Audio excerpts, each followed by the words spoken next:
guys! Today we'll be recapping a story called Until the Real Ones Shows Up. Please like the video and subscribe to the channel. It helps us a lot. Enjoy! Like every other story, it's often anticipated that when someone reincarnates into a novel world, they can change the course of the story. However, this young maiden's experience is different. She woefully surrenders to her tears as she accepts this reality. The supposed protagonist of the world she reincarnated into, Anastasia, was tasked with saving the Empire from impending doom. Eventually, after her heroic deeds, she became the Empress of the Empire. However, little did everyone know that she had become corrupted by her power and influence. One night, it was announced that her presence was needed before the Emperor. There, it was revealed that the divine mandate was wrong. Anastasia was not the real woman of the divine mandate after all. The true divine mandate was revealed to be Evelyn, the protagonist of the original novel. Evelyn eventually married Emperor Wilhelm after overcoming countless hardships. They ruled the empire happily while Anastasia was removed from the picture. Now she is reincarnated as Anastasia, the villainess. Taking over Anastasia's life, she attempted to change the course of the original story. The day she first met Wilhelm in her lifetime, she fell in love with him at first glance. This prompted her to long for Wilhelm's love. When it was revealed that Anastasia was not the woman of the divine mandate, instead of being cast away, Wilhelm insisted on keeping her as empress. Evelyn, the true woman of the divine mandate, became a priestess of the shrine. As Anastasia and Wilhelm's love grew, disasters began to occur from all directions: north, south, east, and west. This was the consequence of ignoring the divine mandate. Because of this, the people of the empire became rebellious towards the imperial family.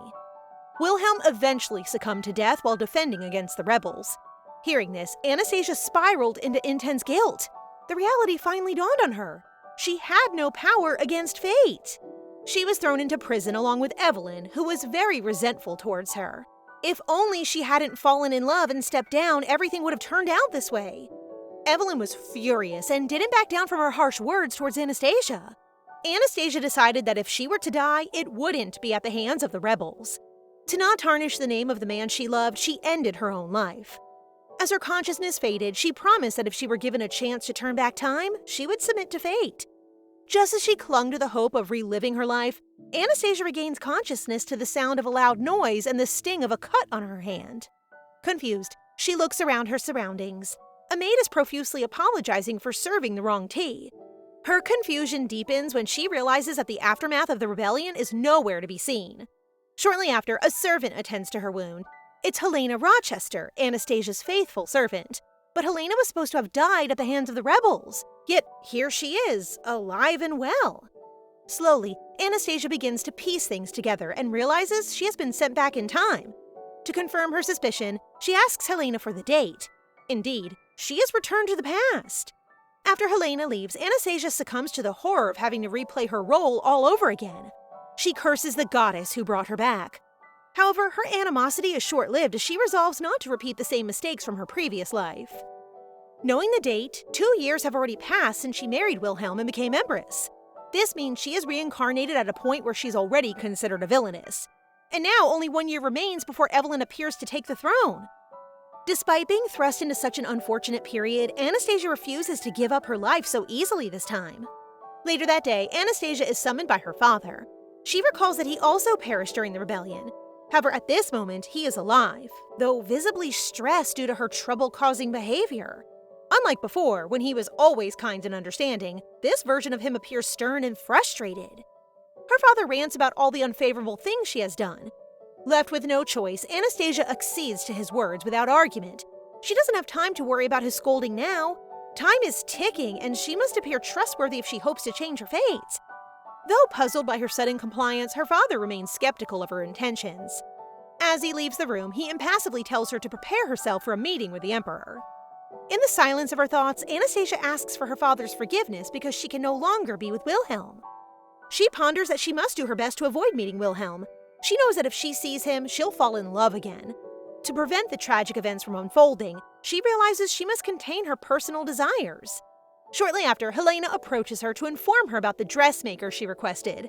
Anastasia tells her to send them away, and instead asks for a pen, paper, and flowers to be prepared for Lady Dufort. Meanwhile, Lady Dufort, the maid from earlier, is suffering from the slap inflicted by Anastasia. Having had enough of the Empress's behavior, she decides to quit. However, just as she's about to announce her departure, Helena arrives with a physician to treat the slap. Helena also hands her a letter and flowers that Anastasia sent. After reading the letter, the maid is left in disbelief. She can't believe that the Empress who slapped her earlier is now genuinely apologizing. Helena has served the imperial family for 3 generations, but found herself struggling when Anastasia became Empress. She never had favorable expectations of her. However, recently, she finds Anastasia's behavior rather strange. As Helena answers Anastasia's summons, she can't believe what the Empress just said. Anastasia announces to Helena that she'll be taking part in managing the palace. After preparing the table for their discussion, Helena seeks confirmation, but first explains that managing the palace is no easy task. Understanding her concern, Anastasia reassures her that she has no intention of backing down. In her previous life, she was already exposed to everything that needed to be done, including preparations for Wilhelm's upcoming birthday banquet. As Anastasia shares her knowledge about palace management, Helena is left impressed. Previously, Anastasia always worked diligently in the palace, so it feels strange for her to sit idly and do nothing.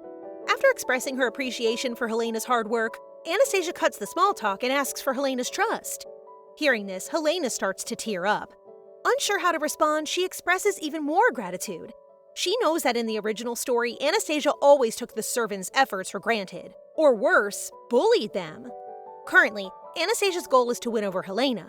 She explains that her efforts to make amends with Lady Dufort were just baby steps toward change. She lies about being moved by her father's earlier meeting, claiming it prompted her change of heart. Though Helena never had any expectations of Anastasia, she no longer sees her as a lost cause.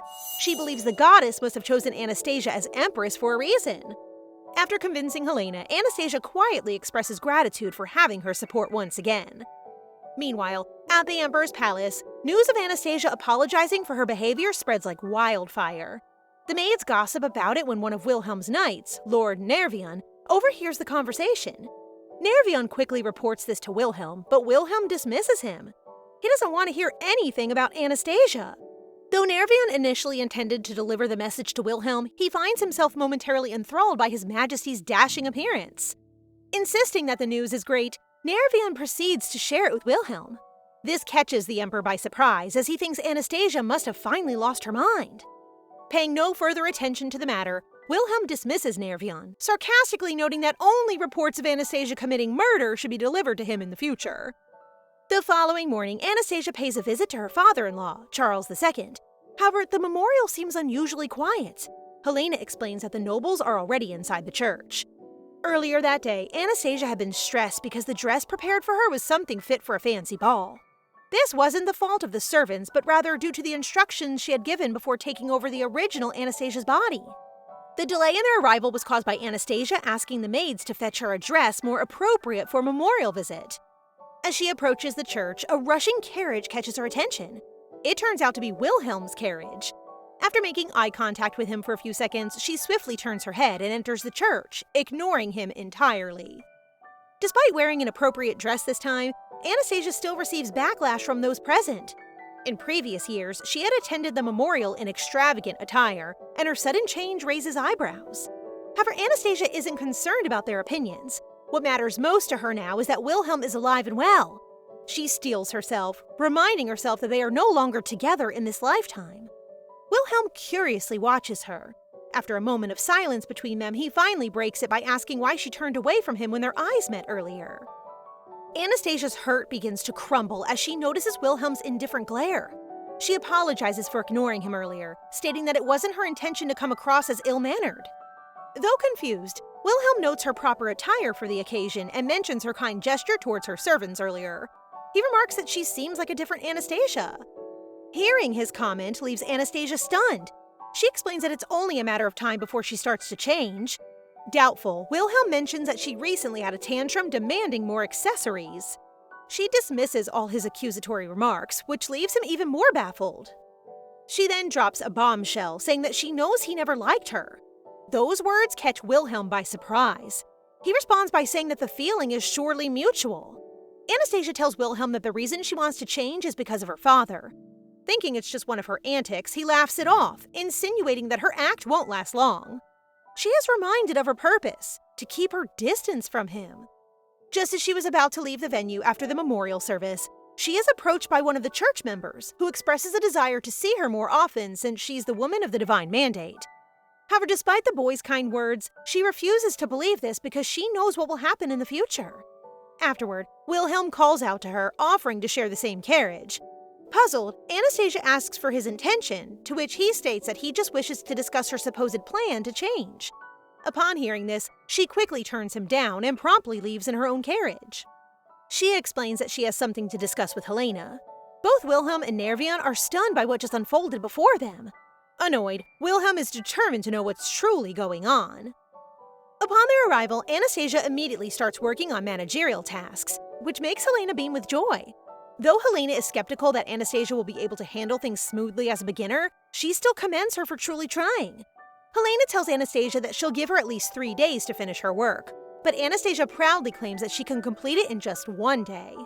At 7 a.m., a time when Anastasia is usually still sound asleep, Helena decides to pay her a visit to see if she truly meant what she said.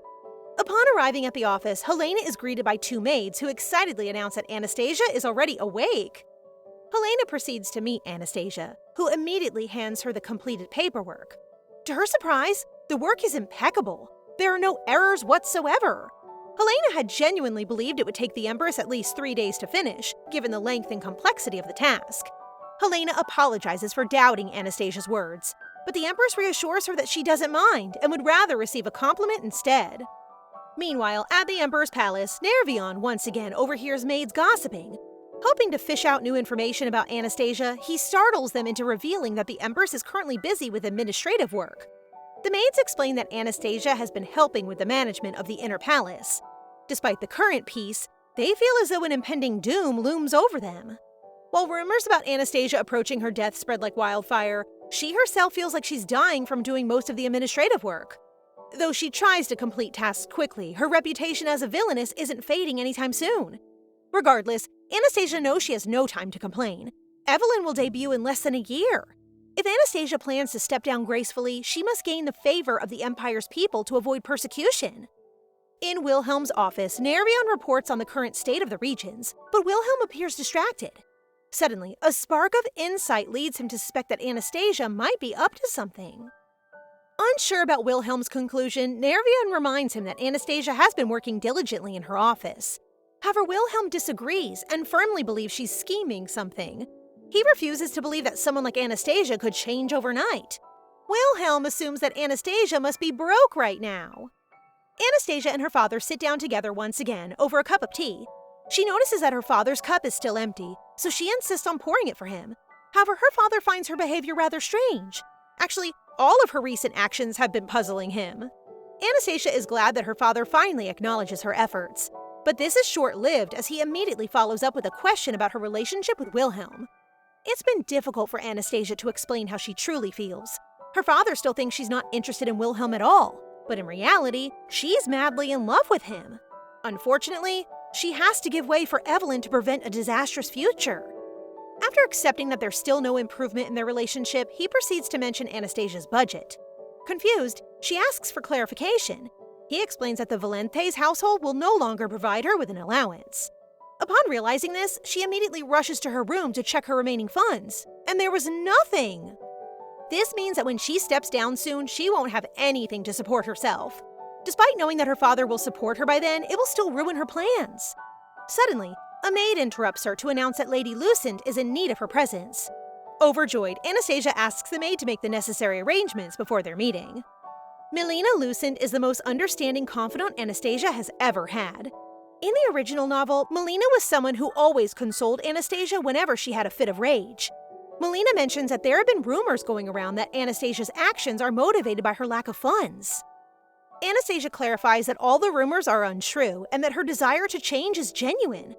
Though Melina is happy for her, she's still somewhat disappointed that Anastasia won't be hosting any more parties. Hearing this, an idea strikes Anastasia. She announces that she will host a party very soon.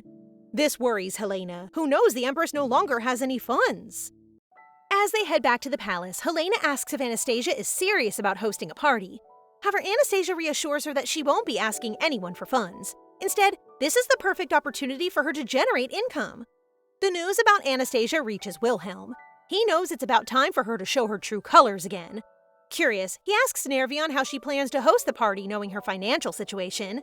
Nervion responds that this tea party will be simple and won't require any new purchases. Nervion then hands Wilhelm a list of ladies who will be attending after asking if there's anything else he needs to know.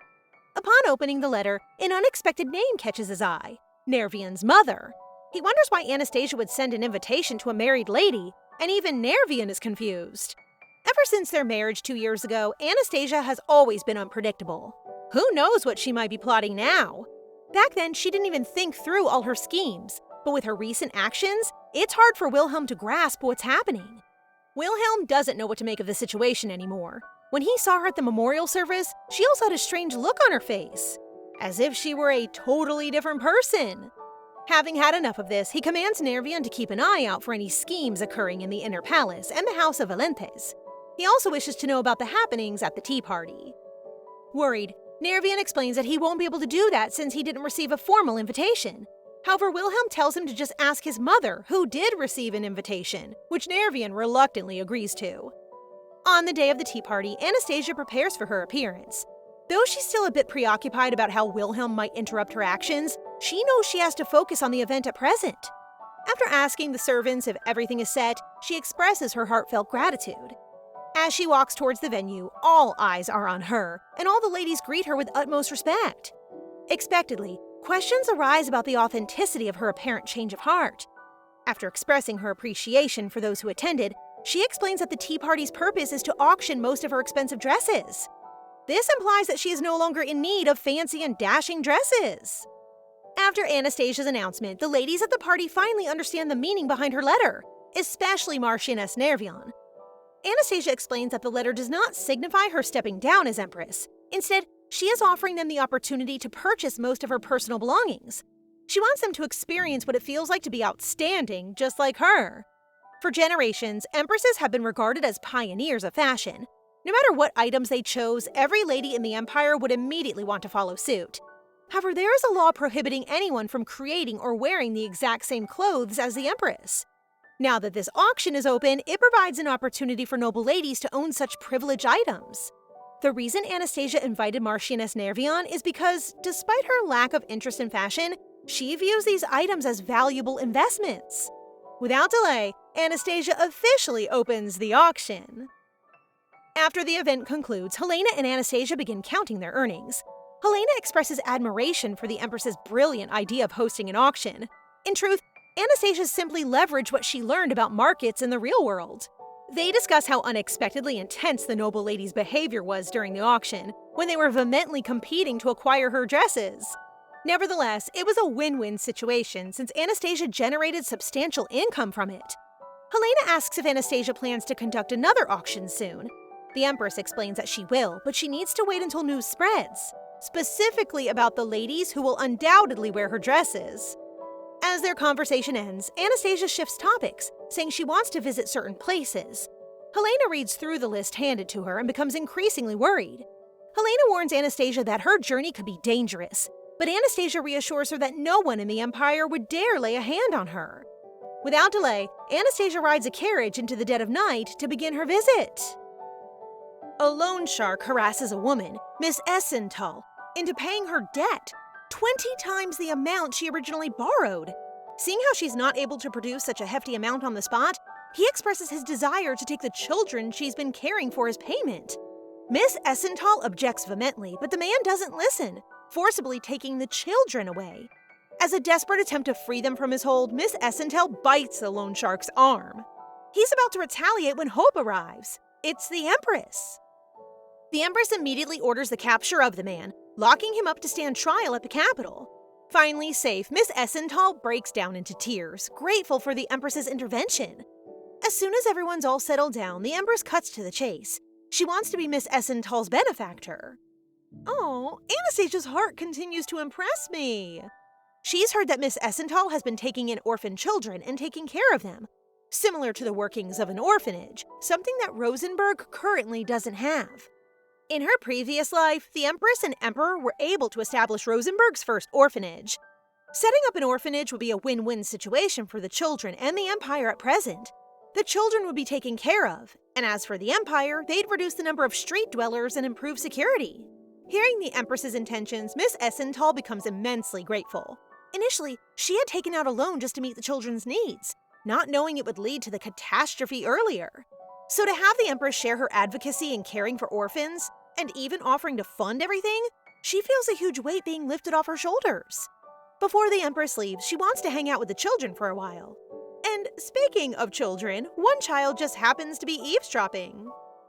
The children are exhausted after a whole afternoon of games, and Anastasia soon tucks all of them in bed, a sight that warms Miss Essenthal's heart. She offers to make dinner for the Empress, inviting her to take a stroll around the area while she waits. After all, she has a beautiful garden outside. Outside, the garden takes Anastasia's breath away. The flowers and the landscape make her feel at peace, enough to make her reflect on her life recently. It's been less than a month since she's been reincarnated back into the past, and yet she's as busy as ever. Sure, she could have let Wilhelm and his staff handle the matter of the children, but times are different now. She's determined not to get too involved with Wilhelm at all costs. In a year, the original female lead would appear, and Anastasia would be driven out of the palace. The thought piques her as she thinks of her life not being the Empress.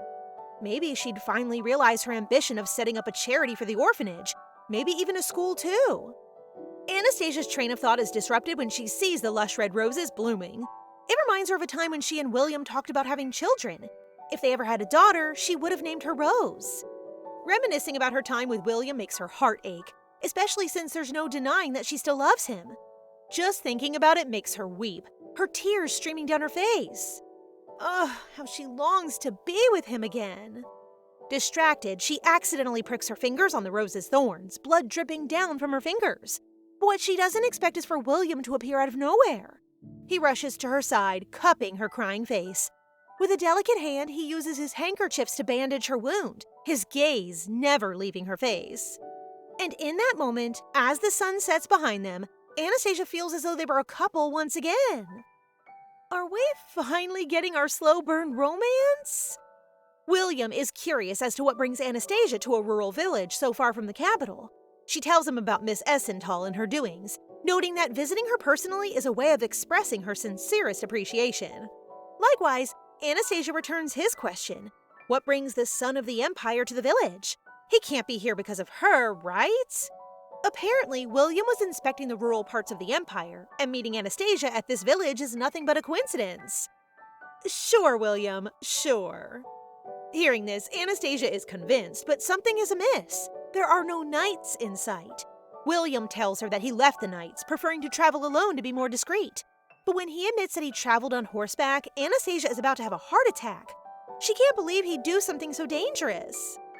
Seeing her reaction, Wilhelm smirks, teasing her and insinuating that she's worried sick about him. This annoys Anastasia, yet she still puts up with him, eventually agreeing to give him a ride in her carriage on the way back. But little does she know that Wilhelm wasn't being entirely honest with her. Wilhelm had actually followed from the capital to the rural village. Despite Nervion's behest, Wilhelm still insisted on going alone. He followed her around in secret, determined to stay out of sight the entire time. But when he saw her in tears, he just couldn't bear it any longer. It felt as if his own heart was breaking. Snapping himself out of his thoughts, he turns his attention to Anastasia, who invites him for dinner along with Miss Essenthal and the children. Back at the house, Wilhelm is caught off guard.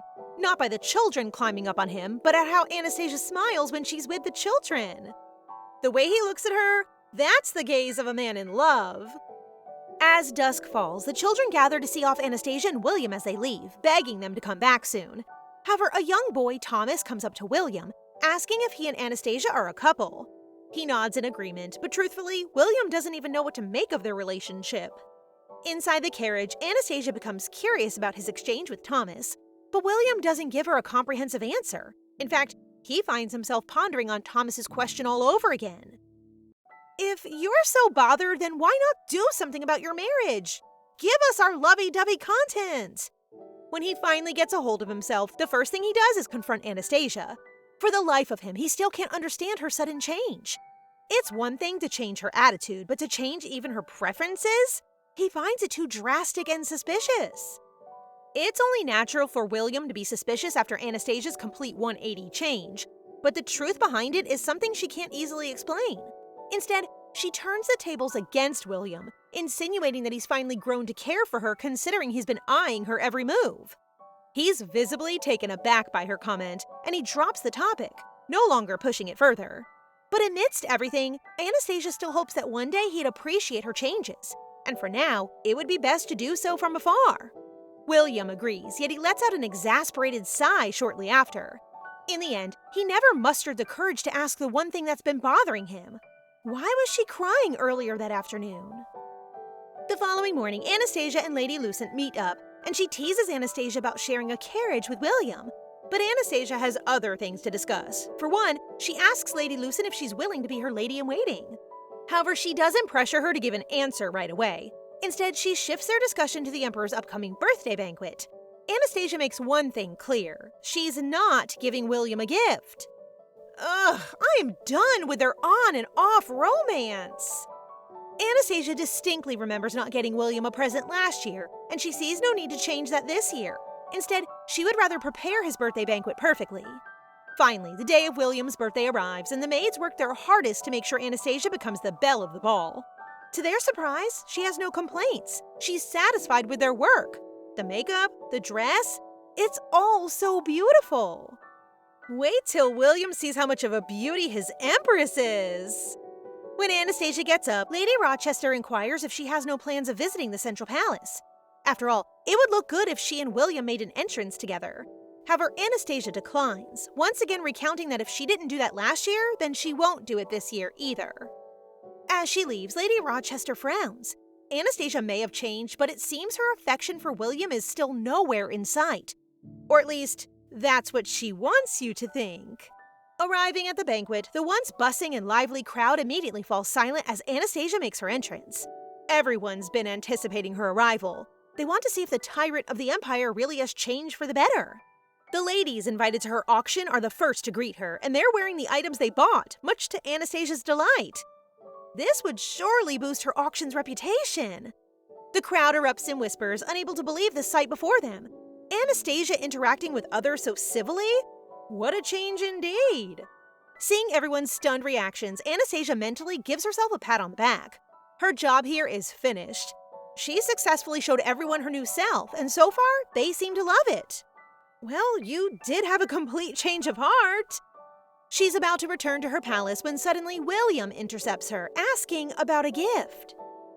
Anastasia is left scrambling for words. She didn't prepare a gift for him at all. Seeing her empty-handed, William tries to play it cool, casually dropping the subject. With the matter resolved, Anastasia offers him her well wishes, excusing herself from the banquet. Cue in the sad music for William. Later that night, a confused Nervion wonders why many knights stand guard by William's study. When he realizes what's going on, he barges in, demanding an explanation. Why on earth is William working instead of celebrating? Nonchalantly, William feigns innocence, claiming that he's a busy man. But Nervion doesn't buy it. He soon connects the dots and realizes that it definitely has something to do with Anastasia. Hearing this, William denies, but after Nervion's persistent coaxing, he sighs, finally relenting. Out loud, William questions if Anastasia really has changed for the good. She's changed almost every aspect of herself except for one thing. She still doesn't show William affection. Listening to this, Nervion chuckles. He never expected William to care about his relationship with Anastasia so much. Meanwhile, in Anastasia's quarters, her maids wonder why she's returned so early. Could it be that she really has no attraction for the Emperor William? Of course, that's not true, but she can't tell them that. Before being reincarnated in Anastasia's body, her relationship with William was already broken, so why bother salvaging it? After all, in a year, the real female lead will appear. A few days later, as Nervion and William spar in the training grounds, Nervion tells him of Anastasia's success in her second auction. Apparently, she's devised a marketing strategy, selling her auction's invitations yet limiting it to maintain exclusivity. Hearing this, William praises Anastasia's strategy, something that surprises Nervion. With Anastasia raising 10 million Rosen, the two men can only make a bet on how she spends her money. But little do they know that Anastasia already knows exactly what she'll be using her money for. As Anastasia and Lady Lucent, or Melina as Anastasia calls her, travel somewhere, Anastasia reveals that she plans to use her money to set up a charity. Suddenly, their carriage breaks down, forcing them to head to a nearby town on foot. Luckily, Santrof isn't too far away, and being known for its delicious desserts, both Anastasia and Molina become giddy to try them all. Anastasia and Molina have dinner together, where Anastasia brings up her previous offer, if Molina can be her lady-in-waiting. With a broken expression, Molina apologizes, unable to fill that position. Curious, Anastasia wonders why. Could it be that she's getting married soon? The question puts a stake in Molina's heart, albeit not Anastasia's intention. It turns out Molina is an illegitimate daughter of Marquise Lucen, born from an affair with a maid. Men don't particularly line up for a woman of such background, and if they do, it's laced with impure intentions. Anastasia never knew about Molina's background until today. But then again, nobody ever gossips with her except for Molina herself, so how could she have known otherwise? As they finish, they head out, openly talking about how delicious their meal was. But out of the blue, a child comes running in their direction, wounded and crying for help. In tears, she tells them not to let the men catch her.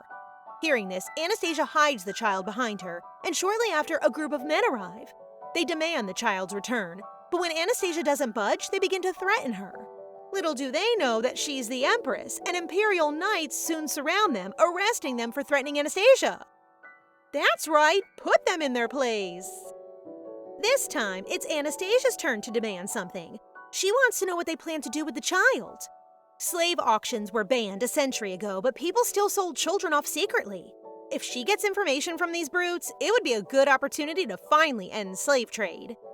The men admit to human trafficking. In fact, an auction would take place that same night at 7 p.m. Anastasia immediately springs into action. There's no time to waste.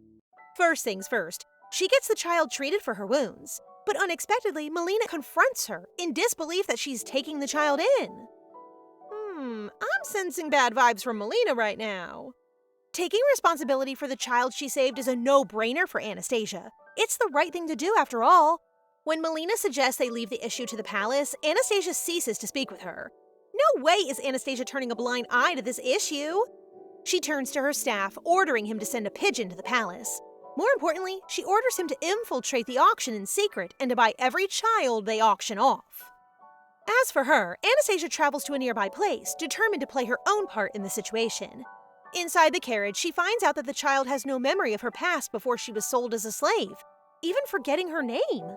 Hearing this, Anastasia takes pity on her, and she offers to take her in, asking if she'd be willing to work as a maid in the palace. Of course, she'd be compensated fairly and treated kindly. This makes the child beam with joy, immediately agreeing to her proposal. Genuine as ever, Anastasia suggests calling her Seline, much to the child's delight. Yet sitting across from her, Molina doesn't look too pleased. Finally, they arrive at Marquis Santrof's residence, leaving Seline to wait in the carriage. The Marquis greets both Anastasia and Molina, welcoming them inside. Anastasia hopes to initiate small talk before asking him for reinforcements. As they converse, the Marquis mentions a sugar plantation in Santrof, and it immediately sends off red flags for Anastasia. She realizes that the Marquis could be in cahoots with the slave traders to acquire laborers for his plantation. Meanwhile, Seline waits in the carriage, noting how late the Empress is. Inside, Anastasia wants to flee right then and there, but she notices they're surrounded by the Marquis's men. There's definitely something fishy about the Marquis. Come to think of it, Santrof was known for its slave trade in the past, but surely she shouldn't jump to conclusions, right? Just then, Molina has the same thoughts about the Marquis's involvement with slave traders, but she voices them out loud, enough for the Marquis to hear. Anastasia breaks a sweat. Now they're really doomed. How could Molina be so tactless? She gets up, excusing that they need to head back to the capital, but the Marquis stops them. Molina lashes out, scolding the Marquis for his insolence, but it's to no avail. With a menacing look, the Marquis tells about his plantation. A plantation so big that buried bodies would never be found. Without hesitation, he orders his men to come in and seize the Empress. However, no reinforcements come for the Marquis. It turns out the Imperial Knights had already infiltrated his residence, determined to rescue the Empress. Apparently, as soon as dark fell, Seline had informed the staff about a task the Empress left to her. They were to send a homing pigeon to the palace and request for backup. This is exactly how they were able to gather enough knights to outnumber the Marquis's men. Anastasia's maid praised Seline's quick thinking, but they can't say the same for Lady Lucen. Had she not run her mouth, they wouldn't have been put in danger. Hearing this, Molina can only glare daggers at the maids, but Anastasia calms both parties down. After all, Molina didn't do it on purpose. With the capture of the Marquis and his men, who, it turns out, really were involved with slave traders, the palace is able to acquire a list of human traffickers. As soon as Anastasia is back at the palace, Lady Rochester escorts her to her room, but she tells her to visit the Central Palace first. After all, William was worried sick about her. Hearing this, Anastasia smiles, hoping that her good deed that night brought a smile on William's face. Whatever happened to not caring about William? Anastasia asks about Seline, and with a worried look, Lady Rochester informs her that Seline passed out as soon as she was taken into the palace. Nevertheless, she's in good hands. Arriving at the threshold of the Central Palace, Nervion guides Anastasia to William's study. The two converse, with Nervion expressing his relief for her safe return after such a risky endeavor. Anastasia, on the other hand, can't help but notice Nervion's sunken eyes. He's clearly in need of rest, but he dismisses her politely, reassuring her there's nothing to worry about. Apparently, because Anastasia spent her money on things unrelated to luxury, Nervion lost the bet he made against William. As a result, he's been staying up for 3 nights in a row now. Conversing and laughing with Nervion is something Anastasia has missed. In the past, when the prophecy made it clear that Anastasia was wrongfully chosen, it was Nervion who first showed support for Evelyn, the true female lead. Nervion was the one who asked her to leave William, knowing that he'd never leave Anastasia first. But no matter what, she can never bring herself to hate Nervion. Finally, they arrive at William's study, and Nervion leaves her to enter alone. But when she enters to report about the events, William doesn't look too pleased. He reprimands her for being too calm in the face of danger, not even taking into account what would have happened if she'd gotten hurt. For the life of him, he can't understand why she's so optimistic as she reports to him. He's so protective of her, but she doesn't realize it. This brings tears to Anastasia's eyes, visibly upset at how William reacted. She thought he would appreciate her efforts. After all, human trafficking is an issue that even previous emperors struggled to get rid of. But William becomes even more upset. Did she really think that resolving a long-standing issue was worth her life? He dismisses her promptly, confining her to the palace until she recovers. However, as soon as she leaves, he breaks down. He never meant to lash out like that. He only ever worried about her safety. The following morning, Anastasia wakes up in a bad mood, still affected by William's outburst. Later on, Lady Rochester gives her a piece of advice that shocks her: to stay away from Molina Lucent. Ha! I knew it was only a matter of time before she showed her true colors! Lady Rochester tells Anastasia to stay away from Lady Molina Lucent. However, she refuses to explain her reasons, leaving Anastasia curious. Later on, Anastasia noticed one of her maids, Julia, with a swollen cheek, almost as if someone had laid hands on her. Julia brushes it off, but Anastasia doesn't let it pass. From behind them, another maid confesses that it was Lady Lucent's doing. It turns out Lady Lucent overheard them gossiping in the hallways about her slip of lip in Santroff. Angered, she lashed out and slapped Julia with no hesitation. The maid recounts that she's always been like that. She shows a friendly and kind facade around the Empress, but behind her back, she treats others badly. Luckily for Julia, Lady Rochester was around, so she made Lady Lucent apologize immediately. A wave of relief washes over Anastasia, albeit momentarily. She tries to collect herself, ordering the maids not to gossip in the hallways anymore for their own good. Later that day, Anastasia's father comes to visit, and he notices his daughter's look of turmoil. Listening to Anastasia, he leaves her one piece of advice. When in doubt, Lady Rochester would know best. Just then, he brings up Anastasia's feat of eradicating illegal slave trade, something he's very proud of. But his compliment strikes a nerve, and Anastasia relives her annoyance at William not being proud of her. However, her father tries to reason with her. In William's defense, he could have just been worried, especially since Anastasia put herself in danger. Impossible, Anastasia thinks. There's no way William would ever care about her enough to worry for her. Girl, his worry was as obvious as the sky being blue. Back in her study, Anastasia continues working, but is cut short when the High Priest comes to see her. He gives her news that leaves her looking grim. They received a new prophecy last night. The news shakes Anastasia. It's not so often they receive a new prophecy. If this is the prophecy that dethrones her as Empress, then there's no helping it. After all, she promised to go along with the story's flow, even if it means leaving William. With a courageous breath, she lets the priest translate the piece of paper. It's the prophecy written in the holy language, but Anastasia is shocked to find out it's a completely different prophecy. To offset a terrible tragedy, I shall make you suffer a small one prior. She questions if this is truly the correct prophecy. It doesn't mention anything about her being wrongfully chosen. It seems like the original plot is changing bit by bit. The high priest affirms, however, he and the church have no clue of its meaning. According to Wilhelm, there's no need to inform the public about the new prophecy. Therefore, the church is to remain silent at all costs. A small chuckle escapes the high priest as he tells Anastasia it's not something to worry about. But as he leaves, Anastasia still can't help but feel unsettled. To clear her mind, she goes on a walk in the palace gardens, bringing along the piece of paper. She just can't understand what the goddess wants to tell her. Suddenly, a gust of wind blows and the paper is blown away with it. Anastasia panics, chasing it down. To her relief, someone manages to catch it for her. It's Seline.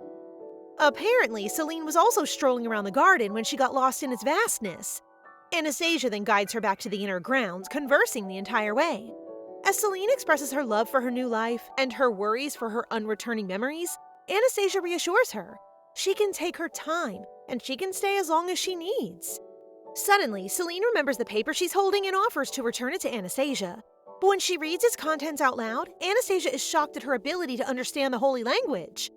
She wonders one thing. Who exactly is Seline before her memory loss? Curious, Anastasia brings Seline to her study, where she shortly summons Lady Rochester to join them. Upon testing Celine's literacy, Lady Rochester is equally shocked. Seline can understand both Rosenbergian and the holy language. In Rosenberg, most of the people are illiterate, save for the nobles who study Rosenbergian. As for the holy language, it's so difficult that even royals like William and Anastasia cannot read it. For Seline to be literate, it's likely that she could have come from a noble family, although they have yet to confirm this. It's rare for someone aside from the high priest to understand the holy language. For Celine's safety, Lady Rochester advises her to keep it a secret. She then turns to Anastasia, suggesting to have Seline work in the inner palace. This comes as a shock for Seline, but with Anastasia's warm encouragement, she welcomes the opportunity, promising to work hard and learn along the way. Looking at Seline and Lady Rochester smiles, Anastasia's heart aches. She thinks of how painful it would be to leave the people who are loyal to her once the true female lead appears. That afternoon, Nervia meets with William, reporting about Anastasia taking in Seline as a maid at the inner palace. It's very unlike her to do something like that, but nevertheless, William asks Nervian to continue keeping an eye on Anastasia. Aside from that, Nervian informs William about a ceremony honoring the goddess Rosania, held at the High Church.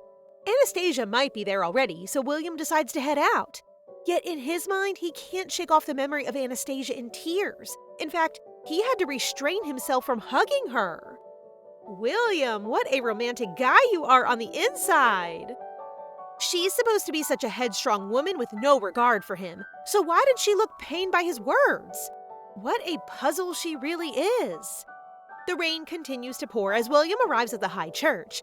As soon as he's out of the carriage, lightning strikes the church. Despite his knight's behest, William finds himself running towards the church. He wants to make sure Anastasia is safe. He's always contradicting himself when he says he doesn't care about her. A lot of people rush out of the church, yet Anastasia is nowhere in sight, making William panic. Let our response be, give me a guy like William. Outside, Nervian is amused at everyone exiting the church in an orderly manner. He then catches sight of Lady Rochester, who informs him that Anastasia had managed to calm everyone down and lead the evacuation. But there's one problem. Anastasia herself is still in the building. Inside, Anastasia exhales. Before she reincarnated as Anastasia, she worked as a teacher in her previous life. Taking those emergency classes sure came in handy today. With Lady Rochester taking over the evacuation, only one thing remains: taking care of the unconscious high priest. He collapsed as soon as the lightning struck, and his heart stopped beating. Desperate, she begins to perform CPR, something that people from this time are unfamiliar with. When she performs mouth-to-mouth resuscitation, the other priests are horrified for her to do something so improper and indignant. However, her efforts pay off when the high priest finally coughs out a breath. Suddenly, William arrives, panting and out of breath. When he sees Anastasia safe and sound, he's immediately relieved. But just then, her exhaustion catches up to her and she collapses. She braces herself to hit the marble floor, but it never comes. Instead, she feels someone's warm embrace. Wilhelm had caught her just in time. Anastasia is confined to her room, slowly regaining consciousness. Seeing this, Seline can't believe her eyes, and she immediately runs to Anastasia's side. It turns out she's been unconscious for 3 days. Hearing that she's been out for 3 days, Anastasia is at a loss for words. There goes all her work and social events. Her maids and Lady Rochester then barge into her room, a wave of relief washing over them to see Anastasia finally awake. Later on, Lady Rochester stays behind to personally care for Anastasia. Since Anastasia has little to no recollection of what happened, Lady Rochester fills her in. Wilhelm had arrived just in time to catch her as she fainted in the high church. Hearing this, butterflies flutter in Anastasia's stomach, but she ultimately dismisses her flustered emotions. It's not like it meant anything, since Wilhelm would probably help anyone in need. He's a kind-hearted person after all. Lady Rochester informs her that Wilhelm is waiting outside, causing her emotions to spike once again.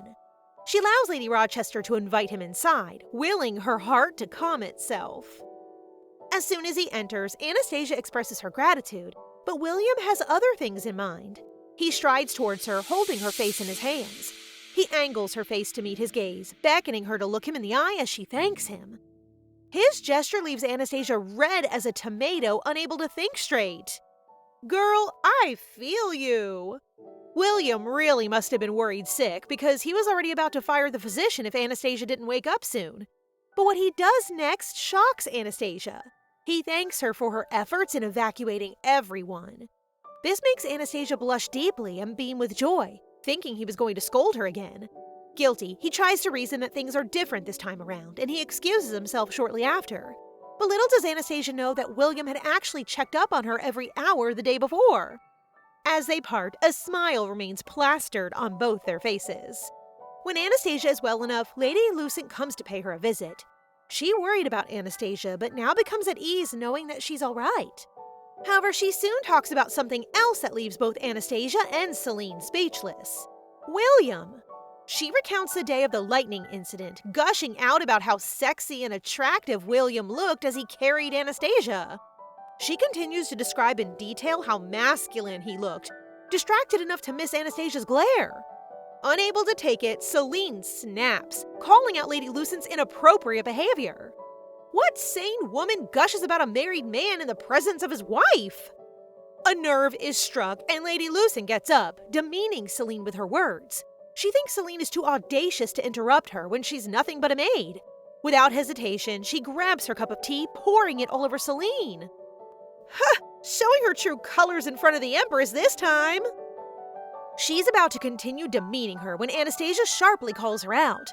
Lady Lucent freezes, trying to justify her actions and play the victim, but Anastasia couldn't care less. Anastasia bluntly tells her that she was in the wrong, especially how she continued to talk about Wilhelm without regard. She soon dismisses her from her presence, much to Lady Lucent's horror. Left alone, Anastasia comforts Seline, reassuring her that it isn't her fault. Looking back at everything, Lady Lucent is exactly how her maids described her to be, pretentious and vile. She heads back to her study when Seline barges in, relaying awful rumors that shock her. Wilhelm might be taking in a concubine. What? How about NOPE? It turns out Wilhelm had just finished a meeting with the Empire's officials. They're pressuring him to take in a concubine since his marriage with Anastasia hasn't produced an heir. But all Wilhelm can think about is how Anastasia would react to the news. Wilhelm doesn't know how to break the news to Anastasia, and he ponders on it for a while. Nervion, however, tells him that the officials are serious this time and may want Wilhelm to decide. Meanwhile, the maids inform Anastasia that it was Marquis Lucent, Lady Lucent's father, who suggested the idea of a concubine. They can't believe the audacity of that family, especially after the Empress treated them so kindly. However, as the Empress, Anastasia needs to maintain a calm demeanor at all times, even in times like this. She sips her tea gracefully, her only reply being gratitude that Wilhelm defended her during the council meeting. The maids perk up after hearing this.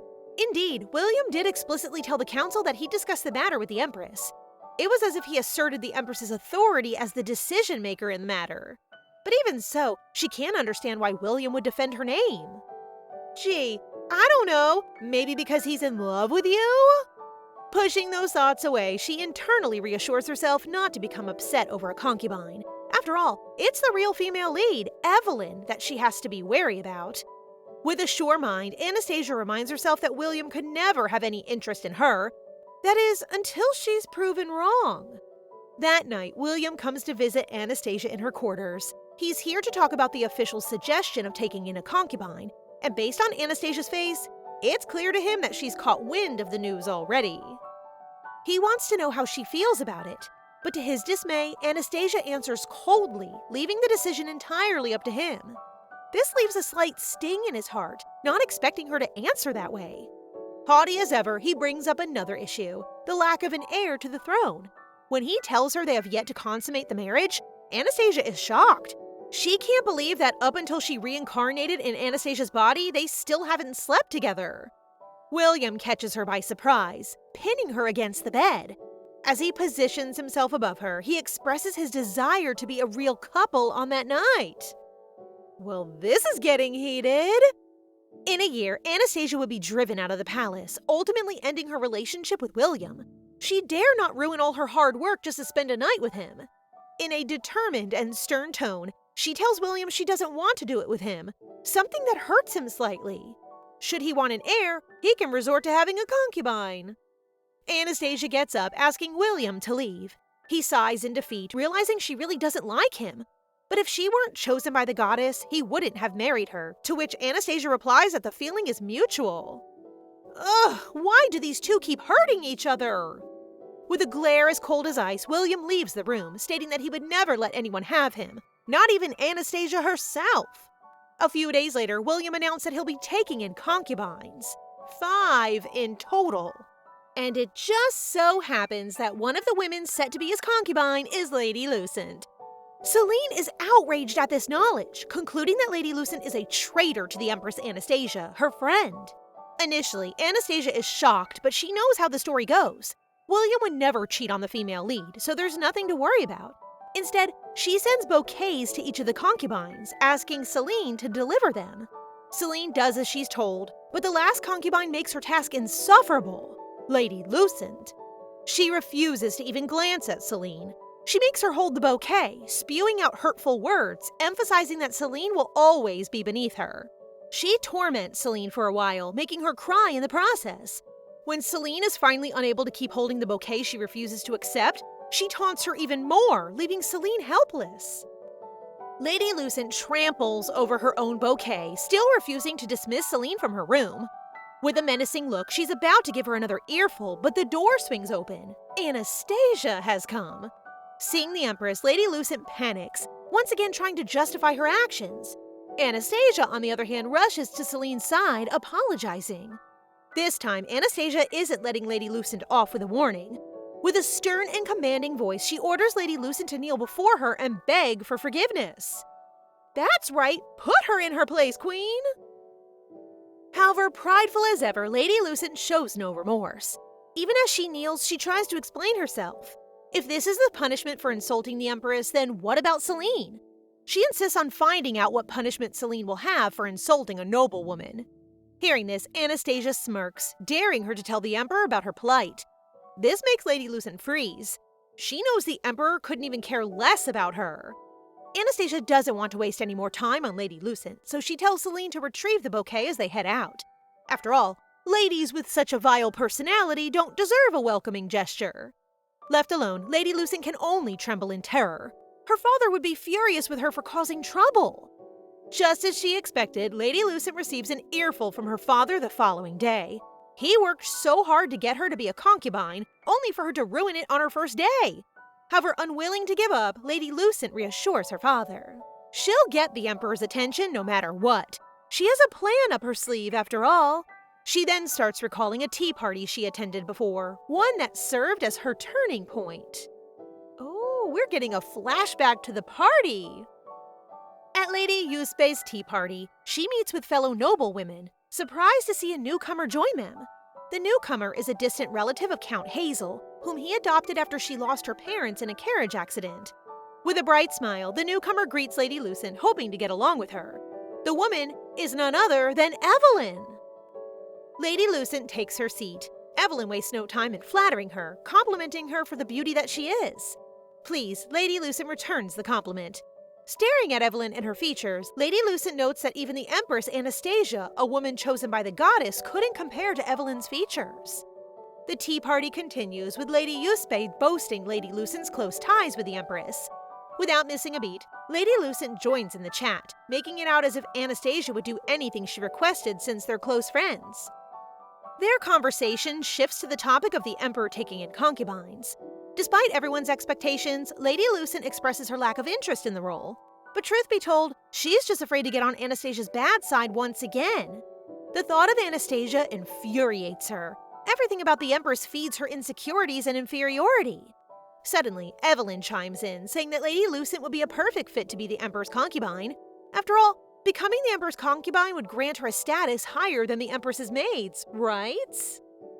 Evelyn, I just met you and my blood is already boiling because of you.